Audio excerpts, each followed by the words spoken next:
Assalamualaikum warahmatullahi wabarakatuh. Salam Kadareka. Pertama-tama saya mengucapkan terima kasih kepada Ditjen Pendidikan Tinggi, Riset dan Teknologi, yaitu Kementerian Pendidikan, Kebudayaan, Riset dan Teknologi Republik Indonesia atas terselenggaranya program Matching Fund Kadareka ini, sehingga pada proposal ini sudah di tahap pitching hingga beberapa tahap yang sudah kami lalui. Saya akan mempresentasikan nama Reka Cipta dari Matching Fund, yaitu pemberantasan sampah berdasarkan morfologi kota, dengan judul proposal observasi pemberantasan sampah di Kabupaten Jayapura berdasarkan morfologi kota. Adapun ketua pengusul yaitu nama saya Hardianti YM SSI Ending dengan bidang keahlian ilmu lingkungan. Adapun tim saya yang pertama itu Bapak Aprianto Soni NPD, home base-nya itu perencanaan wilayah dan kota, mempunyai basic keilmuannya itu pendidikan geografi, pengakuannya itu mempunyai 5 haki nasional. Nah, kemudian tim yang kedua itu Ibu Nuraisyah Takdir NPD dengan home base-nya agronomi dengan basic keilmuan pendidikan biologi. Kemudian pengakuannya itu Ibu sering mendaftar proposal dana hibah penelitian. Kemudian tim yang ketiga yaitu Ibu Siti Latifah Wulandari MSI dengan home base-nya agronomi, yaitu basic keilmuannya adalah mikrobiologi sebagai tim OJS Universitas Amal Ilmiah Yapi Solina. Kemudian tim selanjutnya yaitu Bapak Felix Fernanda MSI, home base-nya itu pengelolaan sumber daya lahan, basic keilmuan yaitu kimia analitik. Kemudian pengakuannya beliau pernah menjadi presenter terbaik ketiga di jurnal internasional. Kemudian tim selanjutnya yaitu Ibu Putri Wulandari MSI dengan home base-nya yaitu di agronomi. Kemudian basic keilmuannya yaitu di kimia anorganik. Kemudian pengakuannya penulis jurnal internasional di bidang kimia anorganik. Kemudian tim selanjutnya yaitu Ibu Novi Lakabuni SEMP dengan home base-nya sebagai dosen agronomi. Kemudian basic keilmuannya yaitu ekonomi pertanian. Pengakuannya itu sebagai penulis jurnal nasional. Kemudian penelitian selanjutnya yaitu dari mahasiswa sendiri, yaitu dari agronomi, pengelolaan sumber daya lahan dan perencanaan wilayah dan kota. Kemudian basic saya sendiri yaitu ilmu lingkungan dengan program studi di perencanaan wilayah dan kota. Pengakuan saya sendiri yaitu pernah memenangkan hibah PDP Dikti tahun 2020 dan tahun 2022. Ya, sekianlah pemaparan untuk tim saya secara singkat. Kemudian selanjutnya perumusan masalah. Adapun perumusan masalah pada penelitian ini yaitu pengelolaan sampah di masyarakat masih bertumpu pada pendekatan akhir, yaitu end of pipe.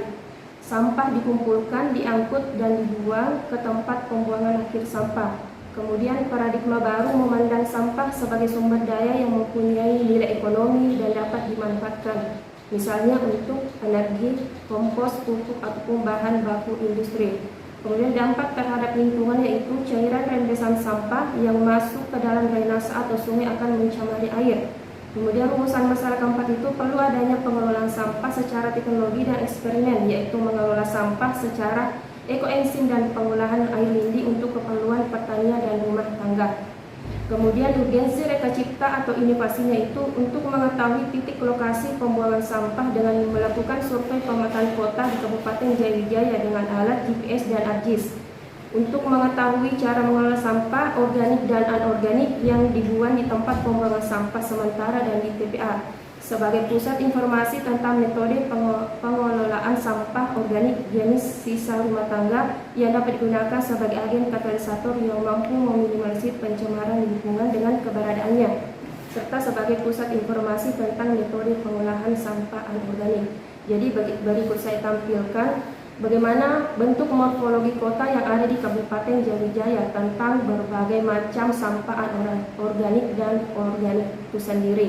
Kemudian dibuang di tempat pembuangan sampah sementara hingga diangkut ke tempat pembuangan akhir. Oke, selanjutnya inovasi yang diusulkan. Jadi inovasi Reka Cipta yang diusulkan akan sangat membantu dalam hal pemberantasan sampah. Jadi tim pengusul Reka Cipta akan turut membantu dalam pemberantasan sampah yang ada di Kabupaten Jayapura dengan membuat peta titik-titik pembuangan sampah dan turut memberikan edukasi kepada masyarakat tentang pengolahan sampah, baik sampah organik maupun sampah anorganik. Jadi pengelolaan sampah organik menjadi pupuk organik akan sangat bermanfaat bagi masyarakat karena mengingat pertanian yang ada di Kabupaten Jawijaya itu merupakan pertanian organik atau natural farming. Oke, selanjutnya inovasi yang diusulkan. Jadi inovasi yang diusulkan itu kita melakukan observasi, kemudian melakukan dengan parameter lingkungan, dengan melihat morfologi kota yang ada di Kabupaten Jawijaya, yaitu berada di tempat pembuangan sementara. Di tempat pembuangan sementara itu kemudian dibuat di tempat pembuangan akhir, sehingga sampah itu bisa menghasilkan ekoenzim dari sisa-sisa rumah tangga, kemudian melakukan analisis data. Oke, adapun manfaat dari Reka Cipta ini yaitu memberikan informasi tentang titik lokasi pembuangan sampah melalui peta kota yang akan dihasilkan dalam program ini, memberikan informasi dan edukasi cara mengolah sampah organik dan anorganik yang dibuang di tempat pembuangan sampah sementara dan di TPA. Kemudian memberikan informasi tentang metode pengolahan sampah organik jenis sisa rumah tangga yang dapat digunakan sebagai agen katalisator yang mampu meminimalisir pencemaran lingkungan dengan keberadaannya, serta sebagai pusat informasi tentang metode pengolahan sampah anorganik.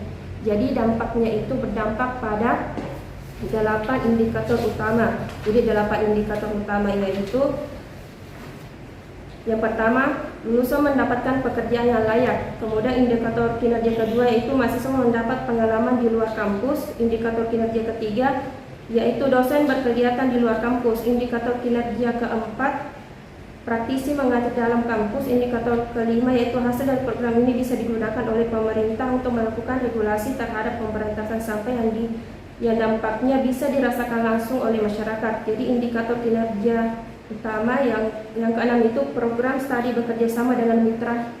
Kemudian indikator kinerja ketujuh yaitu kelas yang kolaboratif dan partisipatif. Jadi itulah manfaat dan dampak yang dapat disimpulkan. Kemudian ada pun mitra yang kami pilih yang bisa bekerja sama dengan background dari Macinpan ini, yaitu Dinas Lingkungan Hidup. Karena Dinas Lingkungan Hidup itu unsur pelaksanaannya kepala dinas yang berkedudukan di bawah dan tanggung jawab kepada Bupati melalui Sekretaris Daerah, mempunyai tugas melaksanakan urusan lingkungan hidup berdasarkan asas otonomi dan tugas pembantuan yang diberikan oleh pemerintah pusat. Jadi tugas pokok dan fungsinya mengacu pada peraturan Bupati, yaitu di Dinas Lingkungan Hidup adalah bidang persampahan, mengevaluasi dan melaporkan tentang pengolahan sampah dan limbah B3. Kemudian melakukan pengawasan terhadap seluruh tahapan pengembangan persampahan di wilayah kabupaten antar kota. Kemudian pada Dinas Lingkungan Hidup ini dari semester lalu kami sudah melakukan kerjasama terdahulu, yaitu kerjasama bakti sosial masyarakat antar masyarakat dan mahasiswa yang ada di Fakultas Sains dan Teknologi Universitas Ahmad Ilmiah Yapis Wamena. Kemudian dari tim yang kami pilih yaitu tim yang mempunyai kemampuan dalam hal sains dan teknologinya, seperti misalnya mikrobiologi, kimia analitik, dan kimia anorganik. Berarti mereka sudah mempunyai basic terlebih dahulu pada saat di bangku kuliah hingga sampai menjadi dosen untuk menangani masalah lingkungan. Demikian yang saya sampaikan, lebih dan kurangnya mohon dimaafkan. Salam Macinpan.